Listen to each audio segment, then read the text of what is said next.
Hello, I'm Deborah Martin, owner of the Glam Apparel Shop. So, just call me Dipo kasi mas short kesa sa true name ko. Every great story has a beginning. Hers started in 2016 as single mom, balancing school and babysitting. With just 500 pesos and a dream. What began as a way to make ends meet has since become something so much bigger. She went from being a reseller to a business owner, proving that with hard work and faith, you can turn humble beginnings into a life-changing success. Our question number 1 po, what do you think the world will look like in 2050? Sa ngayon, 2025 pa lang. Pero pansin nyo, mas bumabata yung mga entrepreneur. Sa pag 2050 na, marami ng mga bata na successful. What are you most excited or worried about in the future po? As a business owner, lahat naman ng business, ang dream lang naman nila is mag-expand yung business. Kasi soon, God willing, gusto kong magka-other branch. Kasi marami akong suki na hindi lang po na Tagalawag, marami akong suki from vegan, from pagod food, Corimao, Bata, malalaking lugar yung mga dumadayo ng shop ko. Kaya soon, pag ibigay ni Lord sa akin, magkaroon ako ng mas maraming branch. Kasi yun talaga yung goal ko, yun po. Tapos yung worried ko naman po, as of now, wala naman akong worries.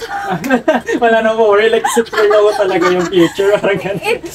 Hindi, kasi syempre, sabi nga nila, don't worry pag meron kang sigat sa puso mo. Kasi nga, God will provide. God will provide. Yes po. Dapat huwag kang mag-worry, lalo na alam mo naman na kaya mo. Kasi di ba, lahat naman ng challenges or trials na binibigay ni Lord sa atin is alam niya na kaya natin. So, thank you Lord kasi hindi ako nag-feel worried. Hindi ako na-stress kung paano ko ba i-ano yung negosyo ko. Pero minsan naman syempre, iisipin mo pa rin. Opo. Yun nga lang po, hindi rin po ako na-worried kung marami mga akong kaibang ano. Kasi yun nga po, nasa customer naman yun. Opo. Kung paano mo sila i-attract. At saka hindi ko naman sila babalik o hindi sila dadami kung hindi nila nakita yung business mo. So, yung final question po rito is, what advice would you give to the youth today about creating a better future po? Ayun, advice ko lang po sa mga bata or kabataan na pag gusto nyo magnegosyo, isipin nyo muna yung mga gusto nyong gawin. Kasi,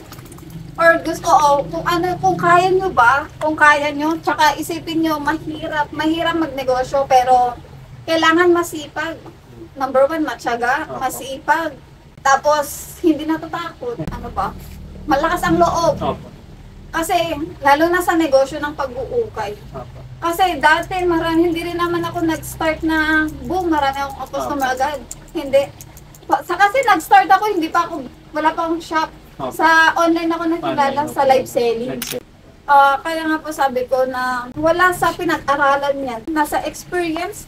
Siguro, pag gusto nyo pang mas magkaroon ng idea, panoorin yung mga mas successful pa na business owner. Meron ng nag-YouTube or TikTok, nagbibigay sila ng advice or tips para sa mga kabataan.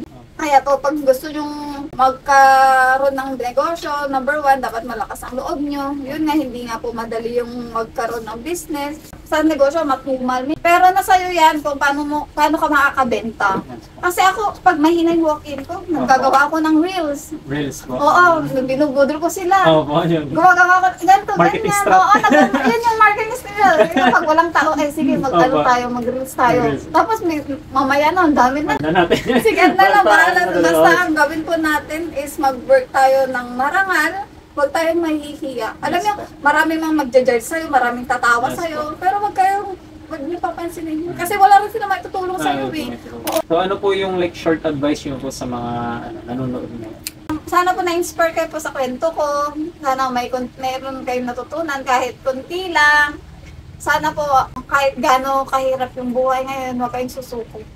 Lahat is malalampasin din natin. Basta unang-una is mag-pray din tayo kay Lord. Huwag niyong aalisin yan kasi si Lord lang naman yung makakatulong sa atin. Yun lang po. Ayun, bale. Thank you so much po. Building a business from the ground up is no easy task. But this story shows us what's possible when you refuse to give up. It all started during the pandemic with a live selling gig and just 500 pesos. People told her to quit, but she kept going, turning her passion into one of Ilocos' most well-known clothing shops. For her, the formula for success is straightforward: experience, dedication, and kindness. She believes that a great product paired with genuine respect for everyone, customers and staff alike, is what truly makes a business last. Her journey proves that being kind isn't just a good business practice, it's the best one.